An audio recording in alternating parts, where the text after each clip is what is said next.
Baik. Ini semuanya Allah yang cipta. Kita ingin mengenal Allah Subhanahu wa taala, kenali melalui ciptaannya. Semua ciptaannya ini musakharat, tunduk dengan aturan-aturannya. Matahari terbit, naik, tenggelam, terbit, naik, tenggelam. Bagaimana terbitnya, bagaimana naiknya, berapa panasnya, berapa cahayanya, ada ketentuannya. Panasnya akan berakibat apa? Semuanya tidak akan berubah. Ketentuan Allah Subhanahu wa taala. Bulan pun demikian. Siang dan malam demikian. Bintang-bintang pun demikian. Punya ketentuan-ketentuan. Punya aturan-aturan. Yang mencipta itu, yang mengatur itu Allah Subhanahu wa taala. Hanya Dia. Ala lahul khalqu wal amr. Jadi kenali itu. Kita kenali itu betul-betul subhanallah. Allah betul-betul pencipta, penguasa, pemilik seluruhnya. Hanya Dia, tidak ada selainnya. Kemana arah pengenalan ini?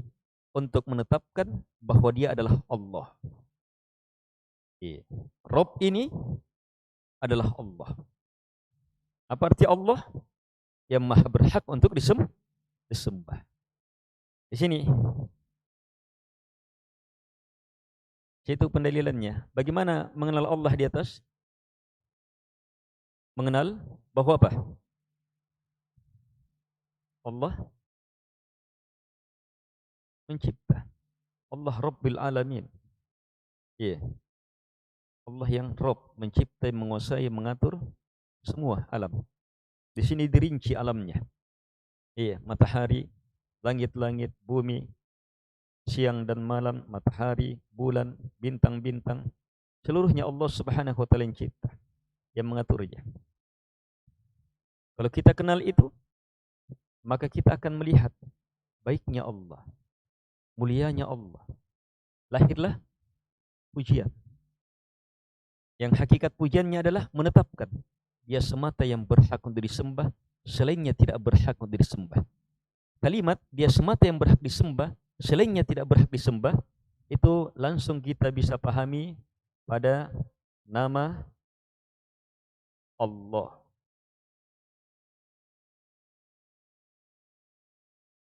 Apa arti Allah?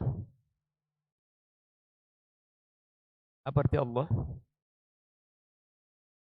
Yang maha berhak untuk diibadahi, yang kepadanya diserahkan ibadah.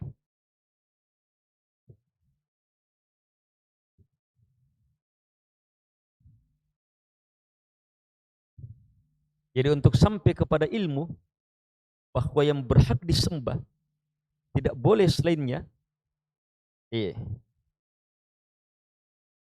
hanyalah Rob, itu dengan melihat ciptaannya Rob.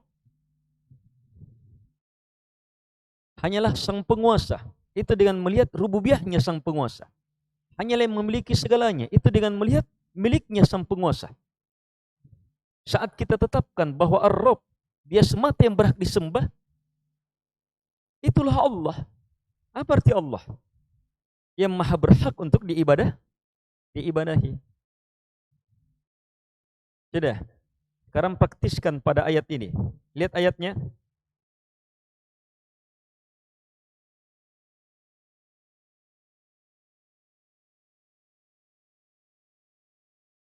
Perhatikan ayatnya. Inna rabbakum, sungguh Rabb kalian siapa? Allah. Selesai. Siapa Rabb? Apa Rabb? Apa arti Rabb? Apa arti Rabb? Ini yang dijelaskan setelahnya nih.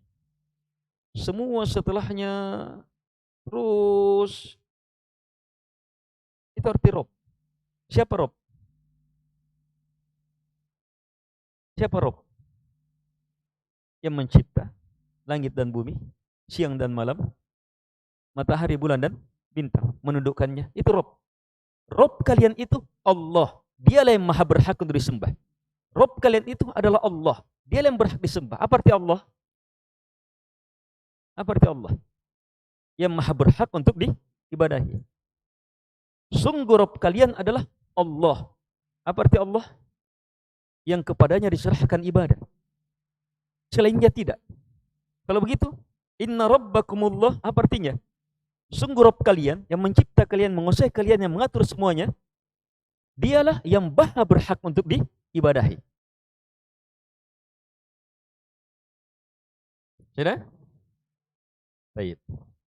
Untuk mengenal bahwa Allah semata yang berhak untuk diibadahi, lihat ciptaannya.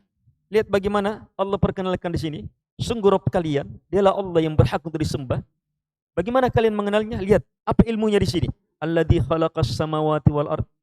Kita disuruh mengenal Allah melalui ciptaannya. Dia itu yang telah mencipta langit dan bumi.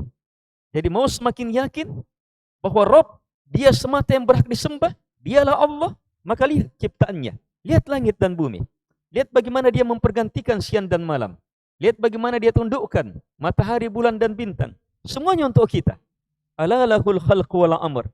Kalau begitu, dia semata Allah yang maha berhak untuk disembah, yang maha besar, maha agung. Dialah Rabbul Alamin. Tabarakallahu Rabbul Alamin. Baik. Dari sini terpahami, melalui ayat-ayat ini, terpahami ilmu besar. Bahwa untuk mengenal, menetapkan bahwa Allah semata yang berhak disembah adalah melalui rububiyahnya. Karena itu, ilmunya adalah Rabb, maka dialah yang berhak untuk disembah. Inna rabbakum Allah. Rabb, dia semata yang berhak untuk disembah. Apa arti Rabb? Mencipta, menguasai, mengatur dengan beragam nikmat dan kebaikan. Dia semata yang berhak disembah, selainnya tidak. Itu kaidahnya dan itu sangat masuk akal.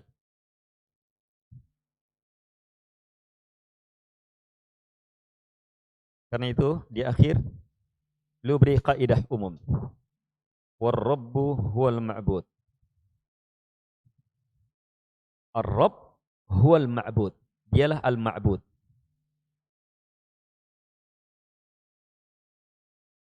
Terus Allah apa artinya? Apa arti Allah? Dzul uluhiyah. Allah bermakna Dzu uluhiyah. Pemilik uluhiyah. Berarti apa? Al-ma'bud, yang diibadahi. Yang diibadahi dengan hak. Selainnya tidak. Sebab tidak ada yang bernama Allah kecuali hanya Allah. Kalau begitu tidak ada yang diibadahi kecuali hanya Allah Subhanahu wa taala. Dan dialah Rabb.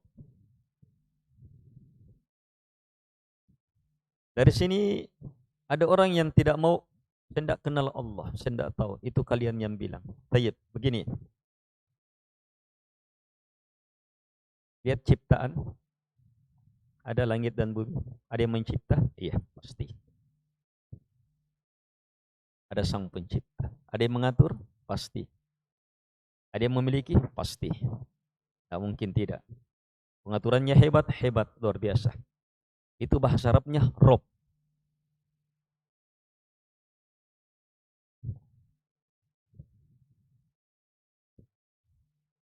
Itulah Rabb.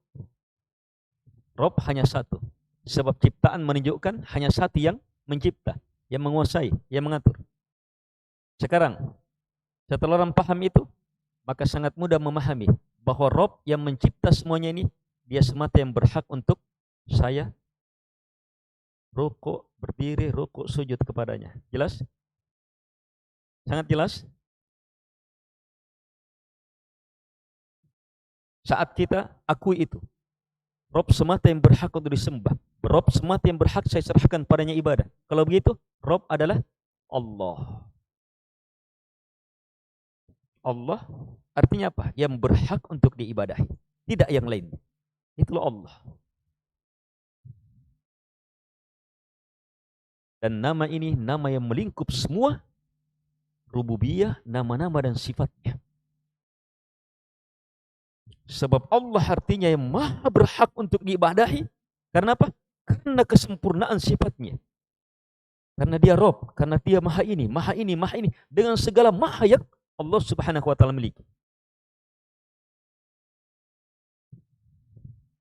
Dan Masya Allah, nama Allah ini, nama yang tidak perlu sekafir-kafir orang mengenal Allah.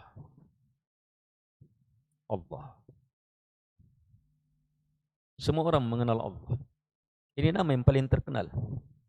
A'raful ma'arif ini. Ma'rifat yang paling ma'rifat. Nama ini, Allah.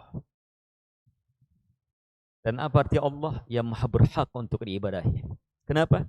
Sebab dia satu-satunya pencipta, penguasa, pengatur alam semesta.